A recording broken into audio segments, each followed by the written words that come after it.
Hey there YouTube, this is the Unseen Movie Critic, and I'm here to review Christopher Nolan's Inception. Now, I'm a huge fan of Christopher Nolan. I really love The Dark Knight, and I really love Memento. So I went into Inception with really high expectations. I am extremely pleased to say that this film absolutely rocks. It is not only another masterpiece from Christopher Nolan, it is his best film yet. It is truly inspirational. I'm going to give a really brief plot summary because one of the joys about this film is just going in there not really knowing that much about what's going to happen. So I'll just give you the basics. Okay, Dom Cobb, who is played by Leonardo DiCaprio, is a corporate espionage agent with a very specific line of work. He infiltrates people's thoughts through their dreams in order to steal their secrets. Both he and his partner Arthur, played by Joseph Gordon-Levitt, are approached by a businessman called Sato, played by Ken Watanabe, with a mission. It's a particularly difficult one because they have to perform Inception, which is not going into someone's mind and stealing an idea, it's going into someone's mind and planting an idea. However, Cobb's subconscious sometimes threatens the mission, particularly in the form of his wife Mal, played by Marianne Cotillard.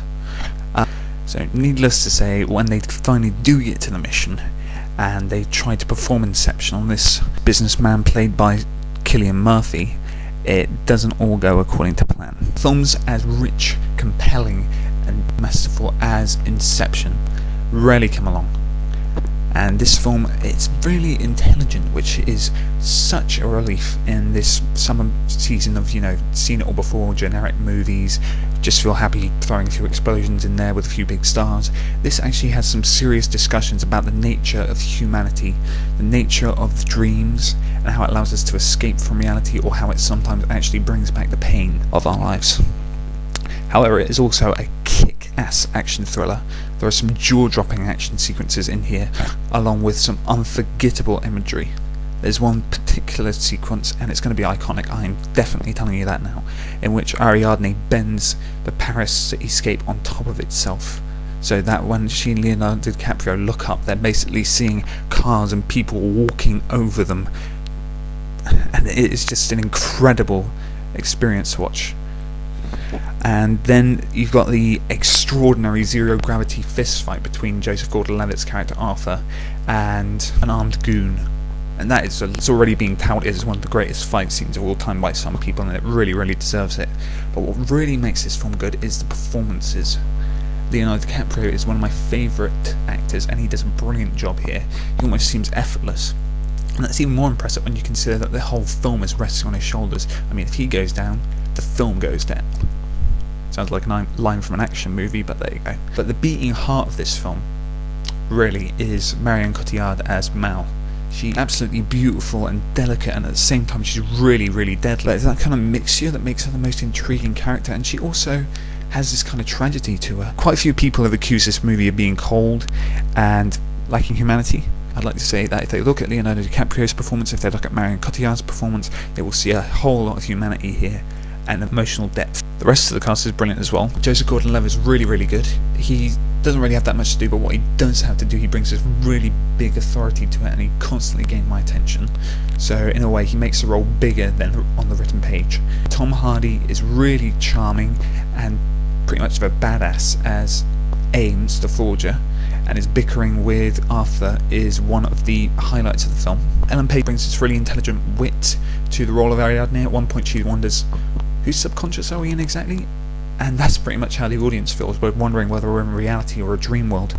Ken Watanabe brings this really dignified sense of cunning to Saito. We're not really sure if we can trust him, and Watanabe seizes that ambiguity really well. Cillian Murphy as the target of the team, he brings this really rich, unseen emotional depth to his performance. We all know that he can play villains in his sleep, but I didn't know that he could give this much of an emotionally captivating performance. Dilip Rayo, he is kind of in the background, but he also impresses as Yusef the chemist. Even actors like Michael Caine, Tom Berenger and Pete Postlethwaite, they appear in this film and they do really good jobs. Tom Berenger in particular, who really succeeds with a tricky role. Technically, this movie is one of the best that I have ever seen. There's a mind-blowing musical score by Hans Zimmer, which is getting a lot of credit, which it really deserves. There's wonderfully free, wide cinematography from Wally Pfister, and that really aids the film. It really gives this expansive feeling, which complements how dreams can allow you to escape from mundane reality into a more compelling world. A big shout out to editor Lee Smith, because there is one really complex sequence at the end where there are 3 layers of the dream world playing out simultaneously on the big screen, and Smith just sells it with such fluidity and such immediacy. This movie goes on for about 2.5 hours. It feels like a lot less. It flies by. So obviously I love Inception. I think it's a beautiful work of genius. Christopher Nolan is one of the best directors in Hollywood at this moment, and he has done an amazing job here. The acting is brilliant, the score is phenomenal. What else can be said about the visual effects? They are just mind-bogglingly beautiful to watch. The screenplay is terrific.